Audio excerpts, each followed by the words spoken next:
program today, and every class, whether it was the teacher who picked the story or the students who picked the story, every class here has one person who is picked to be their young author at our Young Authors Conference, which will be Saturday at the University of Central Missouri. So each of you wrote stories all year long, right? Has anybody not written a story all year? Good. No, everybody's written a story all year long. We've written stories, and your teachers picked one that they thought represented for the class, your class, the best. And those people today are going to read their selection out loud. If you would like to try to be the young author for next year, these are the examples of people who went above and beyond, who had the best handwriting for that, maybe that one assignment. I know, Ms. Slagle, you picked 3 different assignments that they get to choose from. So it all depends on how the teacher selects it, but anybody can be a young author. It's just if your story gets chosen. So keep that in mind as you're listening to stories, and maybe next year you can be the young author for your class. Saturday, if they were chosen for the young author, they get to go listen to Stuart Gibbs. And he's the person who wrote the story Belly Up. And I know you've probably seen in the library, it's got a hippo with his legs sticking straight up. Okay, and it's a yellow book and a blue book. Well, he's going to be our keynote speaker on Saturday, and he's going to talk to every young author we have from the area. There will be 146 elementary and middle school students listening to Stuart Gibb on Saturday. And then what will happen is each of the people that were chosen will go into a room with 8 other young authors, and they will read their story to those young authors, and there will be another author in there who will give them some pointers on how to improve their writing. So this is a pretty big deal. Like I said, there's 146 students who will be reading from grade 2nd grade through 6th grade. So you have a couple of years to be chosen if you really want to practice your writing and get chosen for this. But today we're going to be the best listeners we can be. We're going to be the most respectful audience, because it's kind of scary getting up here in front of everybody that you go to school with and reading your stories. So we are going to be the best audience we can be, and we are going to start with Maddie Hunt, because Maddie, you're getting ready to leave, right? Okay, come on up, Maddie.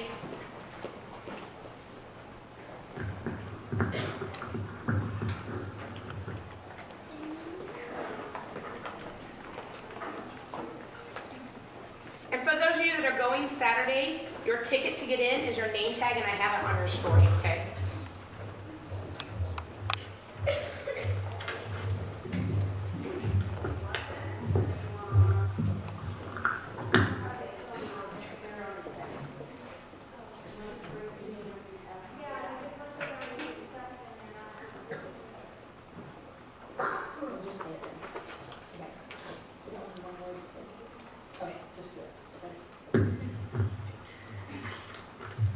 It all began when Alexis Line took out the trash on Friday the 13th of October, 2013. Allie, Alexis' sister, heard her scream from her bedroom. She could recognize that scream from everywhere. She rushed to the scene, but no one was there, just one of the dogs. Alexis had been abducted, and so had one of the family's dogs, a dog named Mia. Allie called her mom, who was still at work, and also called her dad, who was on a business trip. Mom rushed right home and called the police. Allie's dad wouldn't be able to come home until the next day. Allie cried to her mom, "I'm 13, I should have been able to watch her." Her mom said, "It's okay, she was just doing her chores." The rest of the night was a very quiet night. "I need to find her," Allie thought with a wet tear running down her cheek. "I will." The next morning, there was a note on Allie's window. It said, "Your sister is with me." Allie rushed to her parents' bedroom. "Come here, there's a note." Her parents looked at each other and got out of bed. When they got in there, Dad called the police. Agent Kula came with her dog Gator. Gator did not find evidence. "Do you have anything with her scent on it?"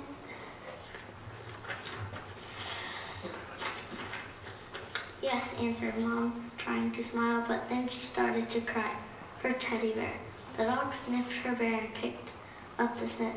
Where is she, boy? Said the agent. The scent ended in the yard. Nothing happened.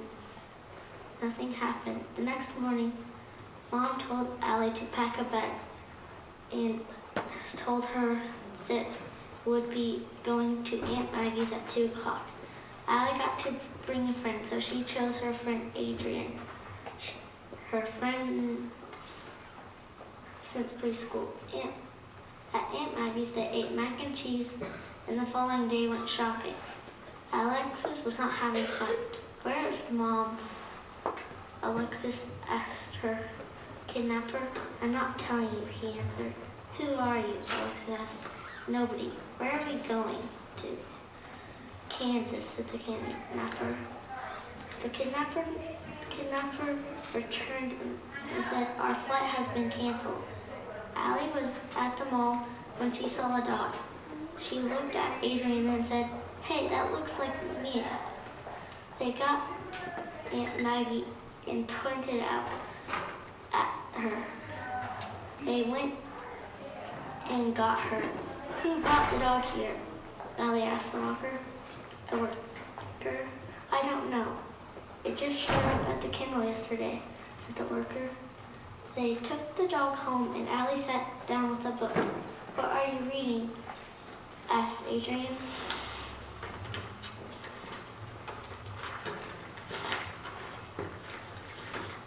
A really good book, she answered. It looks really old. We should take it to a pawn shop when you're done. They walked to the pawn shop and went in. The worker lady started at the book. That is Abe Lincoln's journal, she told the girls. It could be worth millions. The girls looked at her in amazement. Can I look at it? Said the lady. I guess, Allie answered, still shocked. The lady looked at them and told them it was real. The girls walked out rich. Their day got better and better. They found Alexis. Dad was shocked. Dad's friend Dave had taken her. The police took him away. Aunt Maggie, Alexis, Allie, Mom, and Dad enjoyed a nice meal of green beans, ham, stuffing, and for dessert there was strawberry shortcake. Alexis was where she was belonged.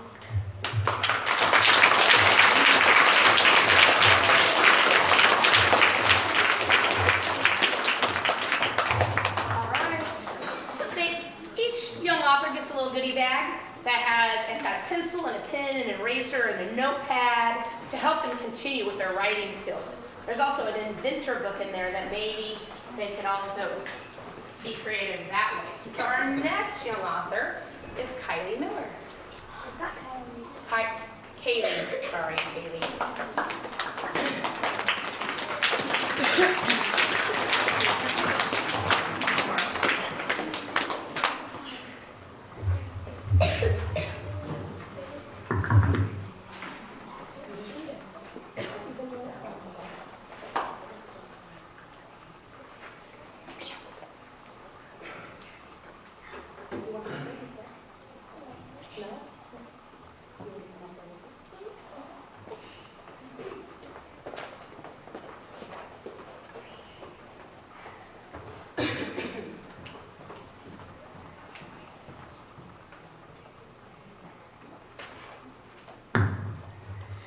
Once upon a time, a girl named Bella was a princess. She was out picking berries.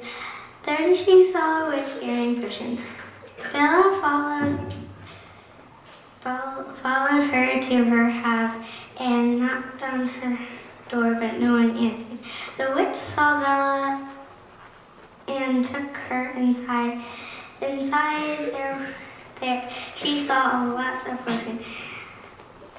The witch led Bella through a back door to a tower. Bella said no. She was afraid what was inside the tower. Then Bella looked out of the window and saw a dragon. She screamed. The dragon looked Wait, what?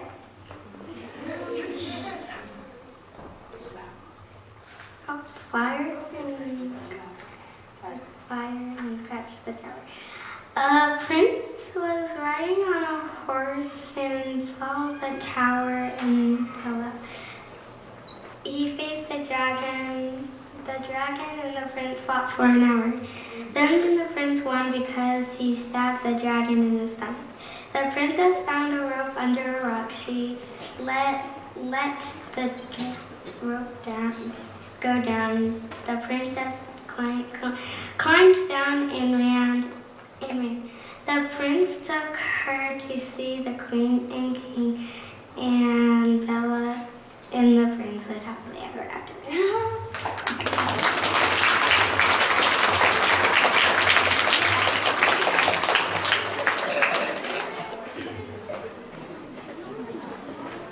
All right, Jaden. For Mr. Andrade, is Jaden Berger? Mallory's gonna read it for us. Okay. She's got her. Okay.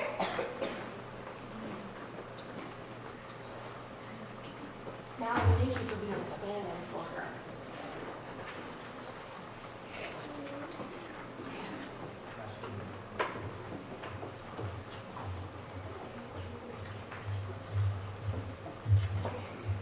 Hello, my name is Mrs. B. Once upon a frustrating day, my kindergartners took over the classroom. It all started when we were going to recess in the hallway. I was not paying attention, so I fell down the stairs and broke my leg. The principal called in a substitute teacher. The substitute came. She was a clown. She had a plum-colored nose. She had one pink eye and one yellow eye. Her hair was rainbow colored. Her shoes were humongous and green, red, and yellow. She wore a shirt with rainbow striped sleeves and pants that had stars on them. Mrs. C was a terrible substitute teacher. She broke the crayons. She threw the dusters around the room and out into the hall. The clown ate their homework. She wasn't qualified to be a teacher. The kindergarten kids became an angry mob. They put bees and ants and spiders down her pants. Picked up her by the ear and kicked her out into the hallway. The doctors fixed my leg in time, so I came back to the room to keep an eye on the students until I realized the clown was gone and the room was a mess. The kindergartners did whatever they wanted. I was screaming hot. I put them in timeout for an hour. I never had a substitute again.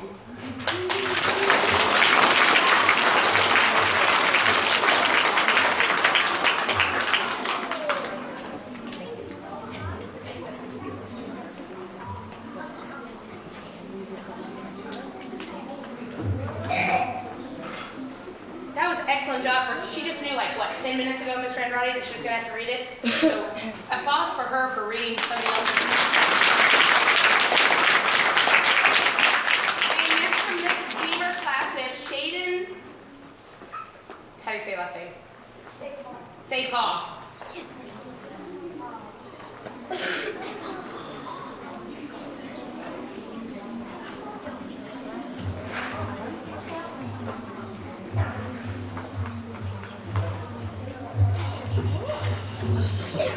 No.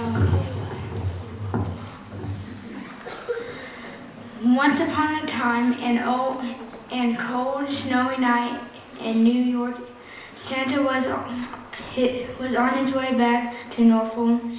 He was with his reindeer and 2 elves. Just as soon he started to take off, a newspaper flew in front of his face, and he crashed into a light pole. The elves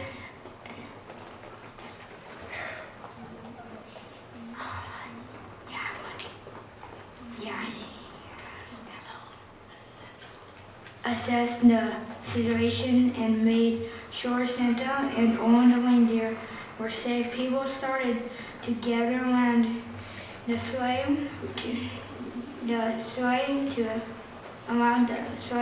to help put it back together. Santa's elves and all of his new friends found some wet shiny ribbon and started to repair the sleigh.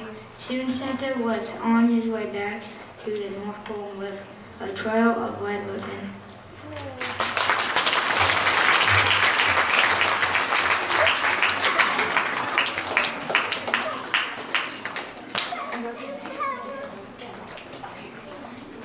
Morgan King?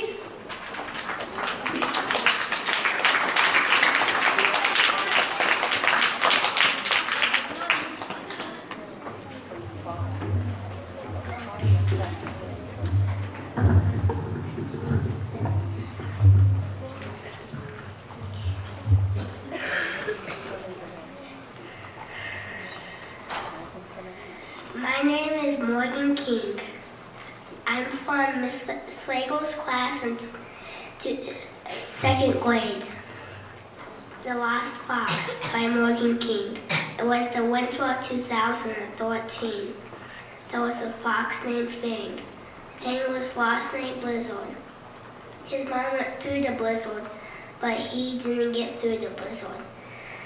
He couldn't see his mom. He howled and howled and howled, but his mother couldn't hear him. Fang's mom was far away from him.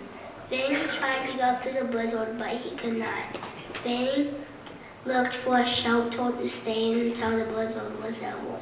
The next day, Fang went out to look for his mother again. On the way, he met a pack of wolves, a seal, and an owl. He asked the animals what their names were. The wolves said Jack and Hunter, the owl said Crystal, the seal said Sneaky. Fang said, I'm looking for my mother. The seal, owl, and wolves said she is just around this corner. Fang went around the corner and there she was. He hugged her and they went back to the home.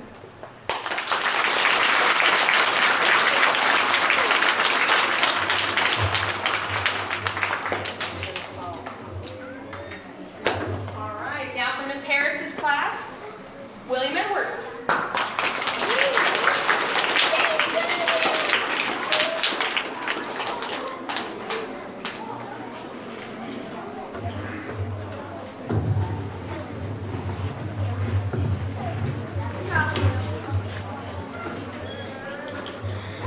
Hi, my name is William Edwards from Miss Harris's class in third grade. A spooky night. It was a dark and spooky Halloween night. William and his friends Ken and Londes were trick-or-treating.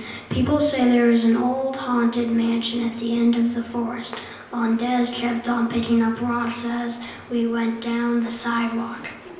We went from house to house getting candy. William, Ken, and Londes walked into the woods. Londes was so scared, but Ken and William and Ken weren't scared. Ah! Londes screamed. Ghost! Ghost! He cried. It's just a tree, Ken said. We continued on to the haunted mansion. We're here, said William. Cool, said Ken. We walked up to the front porch of the mansion. A spooky figure appeared out of nowhere. Go away and never return, the figure said. Ken asked, may we please have some candy? No, yelled the figure. Then he started chasing us. Londes used the rods that he had picked up and threw them at the figure as we ran away. When we got out of the forest, we stopped to catch our breath. Good thing you picked up those rocks, Ken said. We went home and compared our candy. Londes realized he had accidentally thrown his candy with the rocks. Luckily, William's mother had extra candy. The end.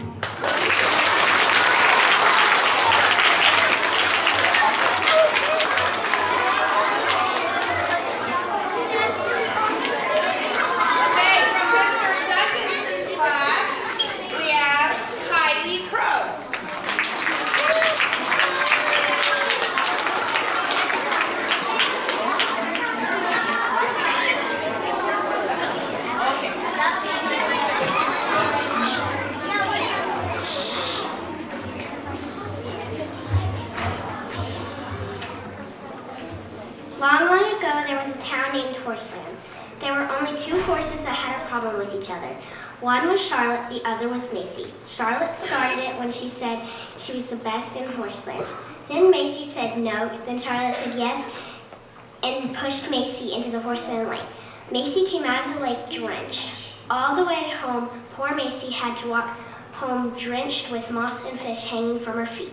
Macy walked into her house. "Oh my," said her father. "What happened here?" "Now let me guess.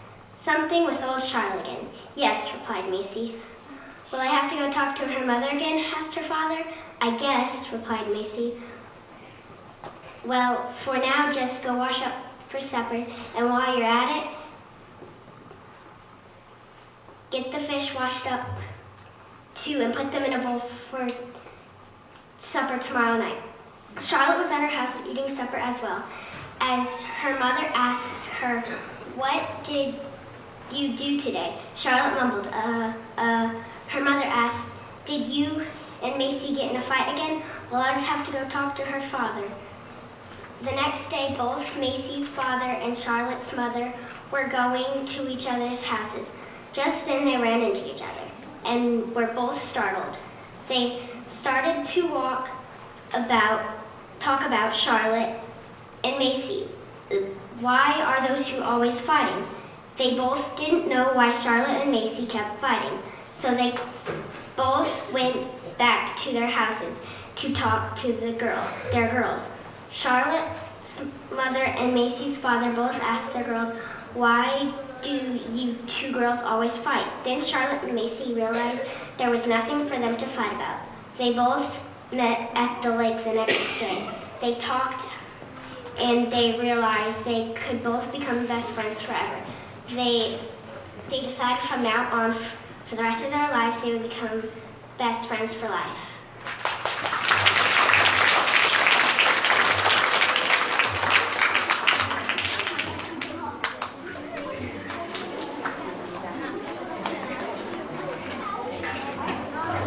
All right, for Miss Lear's class, London Hine? Is that Hine? Is that Hine?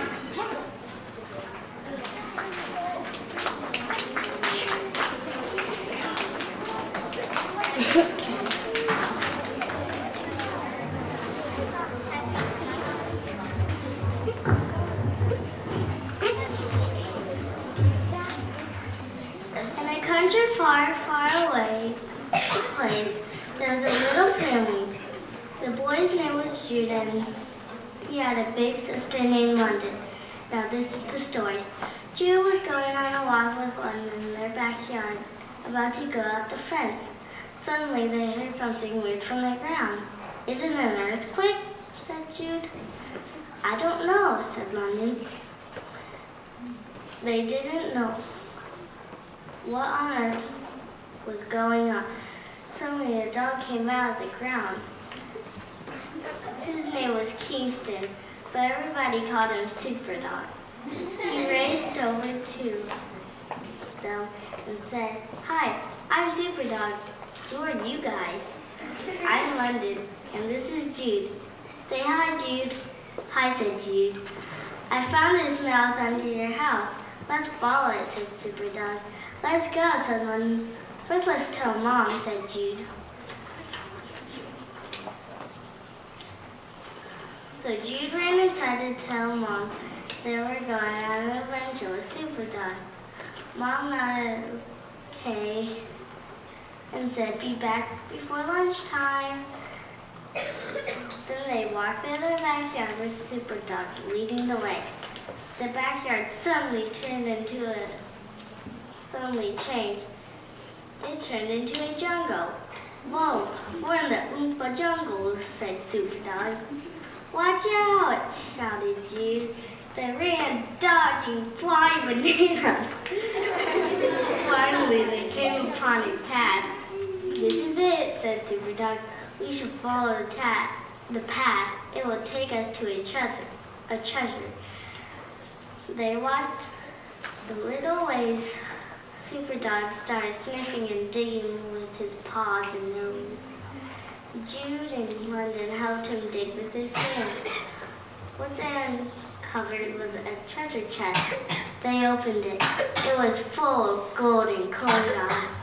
Super Dog suddenly started chowing down on the corn dogs. London and Jude only had 2 or 3 because they weren't very hungry.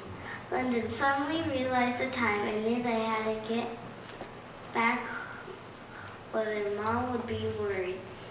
I can't go back with you, but follow that path and I will take you home, said Super Dog. See you guys on the next adventure. They started down the path. They heard a noise. London, Jude, lunchtime. It was their mother calling. They were suddenly in their backyard again. They walked through the back door of their house. Good, you guys are home just in time for lunch. What are we having? Asked Jude. Corn dogs, answered their mother. Ugh, they groaned.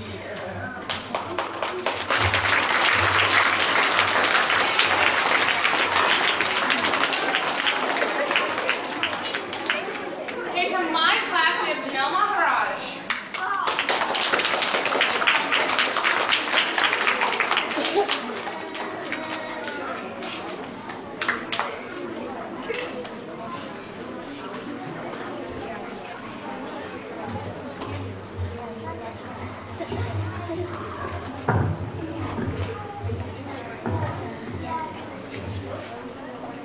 The day my mom left for Afghanistan.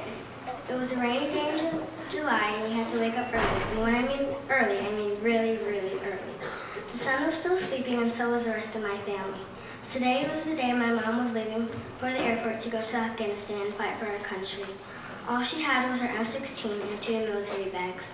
When we got in the car, I was practically sleeping. By the time I woke up, we were already there. When my family got out of the car, the airport was so big my mind went blank. I kept thinking, what would happen if I got lost? Would I miss my mom getting on the plane? I also thought it would be fun to ride a big escalator. My mom went one way and my dad went the other, so I just ended up with my mom and eventually we had to go get my dad. Of course, he was at Starbucks ordering some coffee.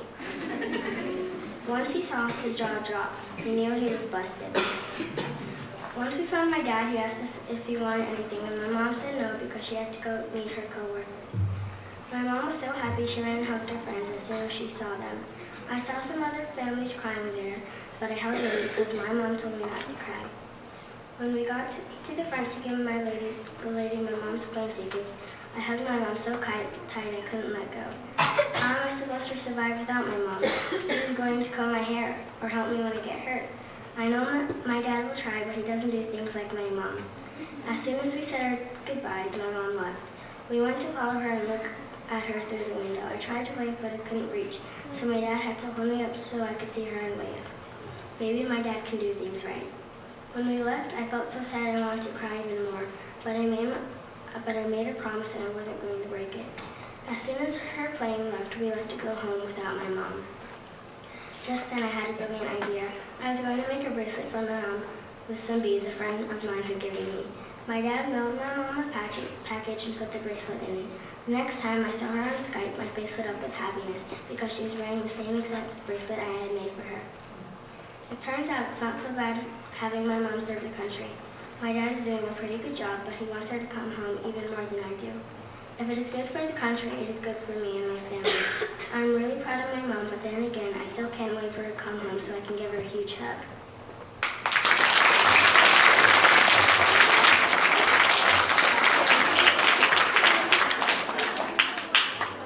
All right, from Mrs. Marlowe's class, we have Connor McNeil.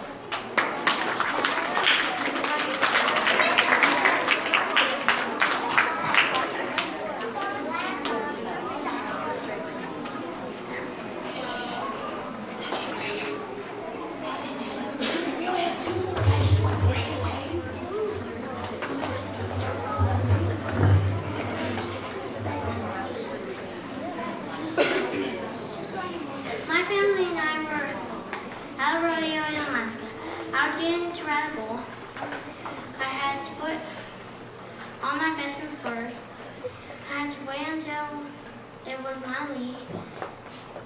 Finally, it was time for my competition. I had to get on the board beside the chute. The board was about 3 feet tall. The bull was in the chute. He was making grunting noises that sounded like a pig. I was scared. I was not scared. I was determined to do well. I was nodding my head to tell the people to let the bull loose. The bull was black and white, and my family named him Bull because he was fast. He was 4 feet tall. At his shoulder, the bullfighter released Bullet, hopped on, then he ran.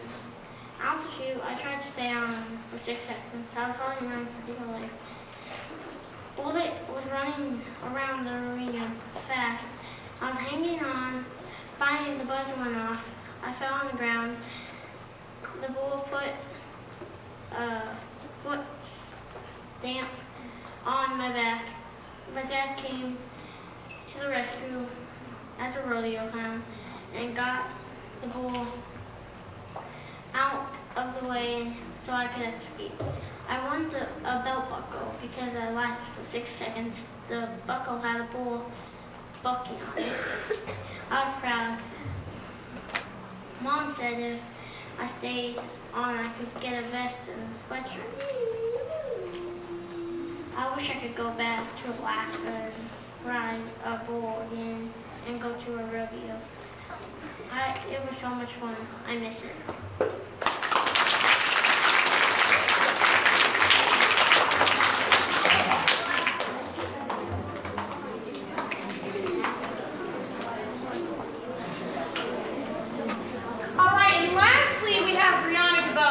Wallace's class, but Rihanna moved several months ago, but she was still chosen for her class, and she'll be there Saturday. But in her place, Zoe Stone, right, Stone? Zoe Stone is going to read it for us, so come on up, Zoe.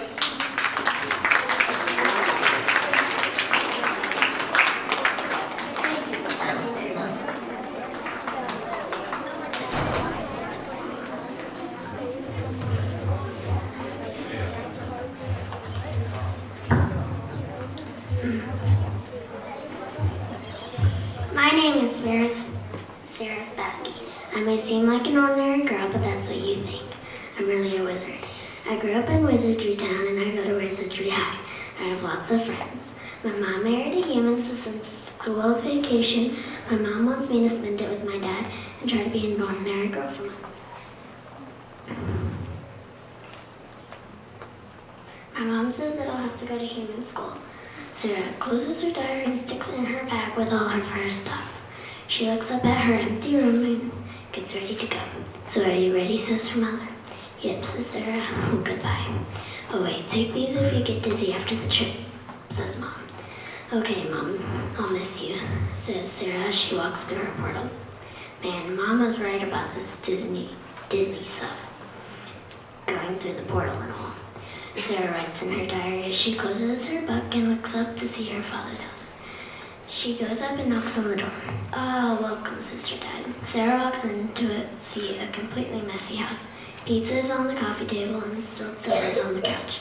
Just a mess. I didn't have time to clean, said her dad. Don't worry, says Sarah. And with a flick of her fingers, poof, the house looked like it was just fine. Your room is up there, and lucky for you, there's only a few more days till school is over, says her dad. Sarah goes upstairs and unpacks with another flick of her finger. Poof. Her room looks like the one she had at home. The next day, she goes to school. It was a very nice class. The day went well until lunch. She sits down and everyone runs to the other table. Sarah didn't know what was happening until the meanest bully in the entire school sits 10 chairs away from her. Hey, twerp, he says. He takes a spoonful of milk and flicks it towards her. Then all of a sudden, Sarah puts her finger up and stops the milk. The bully looks at her with wide eyes, and she flicks it towards him and hits it in the face. He went screaming out of the cafeteria. Sarah never forgot those days and has always treasured them. How do I know? I know because she was my great-great-great-grandmother.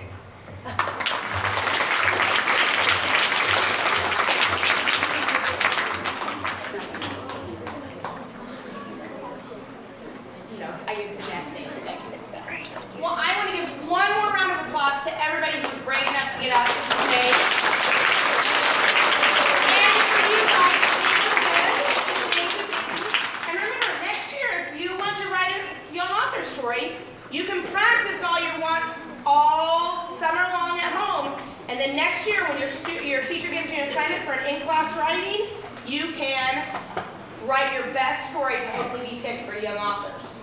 All right, so thank you again, and we'll see you tonight at Show What You Know. This will be playing tonight, by the way, if you would like to see it again, if you want to show your parents a specific story that you really, really liked.